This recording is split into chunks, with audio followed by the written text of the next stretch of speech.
ዛሬ የምንጀምረው ጉዞ ወደ ጥንታዊ እና አወዛጋቢ ወደሆነ መጽሐፍ ነው። ብዙዎች ሌሰር ኪ ኦፍ ሰለሞን ወይም የሰለሞን የጥልቁ ቁልፍ ብለው የሚያውቁት።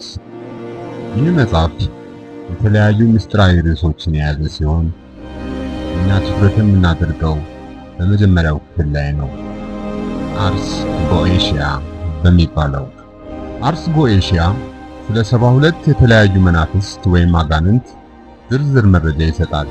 ማንነታቸውን፣ ችሎታቸውን እና እነሱን እንዴት መጥራት እንደሚቻል ይገልጻል። እንደ መጽሐፉ እምነት በእኛ ተከታታይ ውስጥ እነዚህን 72 መናፍስት አንድ በአንድ እናያቸዋለን።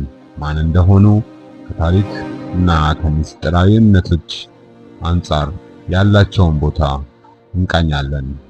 ማሳሰቢያ፣ ይህ መረጃ ታሪካዊና ትምህርታዊ ዕውቀትን ለመስጠት ብቻ ነው። እነዚህን መናፍስት ለመጥራት መሞከር ወይም ምስጢራዊ ድርጊቶችን መፈጸም አደገኛ ሊሆን እንደሚችል መገንዘብ ያስፈልጋል። እኛ የምናቀርበው ዕውቀትን ብቻ ነው። በመናፍስት ዝርዝሩ ውስጥ ቁጥር 1 ላይ የሚገኘው ባኤል ነው። እንደ መጽሐፉ ከሆነ እሱ የምስራቅ ገዢ ነው። ባኤል የሚገለጸው በብዙ ቅርጾች ነው። አንዳንድ ጊዜ እንደ ድመት፣ ሌላ ጊዜ እንደ እንቁራሪት፣ አንዳንዴም እንደ ሰው ጭንቅላት አሉት። አንዳንዴ ደግሞ እነዚህን ሁሉ ጭንቅላቶች በአንድ ላይ ይይዛል ይባላል። ድምፁ በጣም የከረረ ነው። እንደ መጽሐፉ ገለጻ የእርሱ ዋና ችሎታ ሰውየውን የማይታይ የመሆን ኃይል መስጠት ነው። በ83 ጭፍራ መናፍስት ላይ ይነግሳል ተብሏል። በዝርዝሩ ቁጥር 2 ላይ የምናገኘው ዱክ አጋሬስን ነው። እሱ የምስራቅ ኃይሎች ስር ነው የሚገዛው ይባላል። መጽሐፉ እንደሚለው አጋሬስ የሚመጣው በእርጅና መልክ ነው። በገጸ በረከት ላይ የተቀመጠ አዞ ላይ ተቀምጦ ይታያል። በቀኝ እጁ ጭልፊት አለ። ድምፁ ለስላሳ ግን ኃይለኛ ነው። የእሱ ዋና ዋና ችሎታዎች የምድር ነውጥ መፍጠር፣ ማንኛውንም ቋንቋ ማስተማር፣ የሸሹ ሰዎችን መልሶ ማምጣት እንዲሁም በኃላፊነት ቦታ ላይ ያሉ ሰዎችን መገልበጥ ነው። በ31 ጭፍራ መናፍስት ላይ ይነግሳል።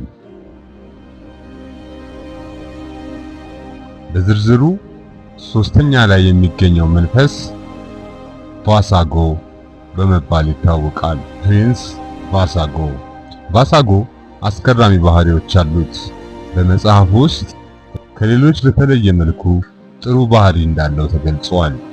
የእርሱ ዋና ችሎታ ያለፈውንና የወደፊቱን ሊናገር መቻሉ ነው። እንዲሁም የጠፉ ነገሮችን የት እንዳሉ ማሳየት ይችላል ተብለዋል። በመልክ ደግሞ እንደ ዱክ አጋሬስ ይመስላል ተብለዋል። በ26 ጭፍራ መናፍስት ላይ ይነግሳል ይባላል።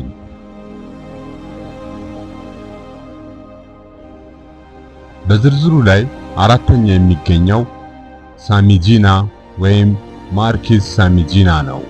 አንዳንዴ ደግሞ ጋሚጂኒ ተብሎ ይጠራል።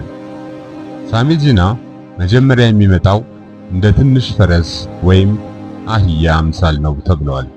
ነገር ግን ጠሪው ሲጠይቀው ወደ ሰው ቅርጽ ይቀየራል፣ በድምፁ ይናገራል። የእሱ ዋና ዋና ችሎታዎች ሊበራል ሳይንስ ተብለው የሚታወቁ ዕውቀቶችን ማስተማር፣ ከዚህም በላይ በኃጢአት ስለሞቱ ነፍሶች የት እንዳሉ መናገር ይችላል ተብለዋል። ይህ ዕውቀት ከጥንታዊው አርስ ጎኤሽያ የመጣ ታሪካዊ መረጃ ነው፣ ለትምህርት እንጂ ለተግባር አይደለም።